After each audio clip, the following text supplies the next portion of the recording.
Смех как раз в тему. Манго, бананы, мороженое. Очень вкусно, но уже несъедобно. Это очень обидно. Это обои, которые 27 декабря наклеила, а мужу не понравился их цвет. Сказал, как в публичном доме. Но ему-то виднее, он там был.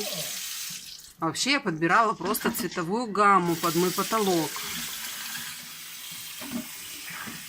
Боже, что муж яйца не разогрел в микроволновке. Сказал муж. Сейчас еще потолок.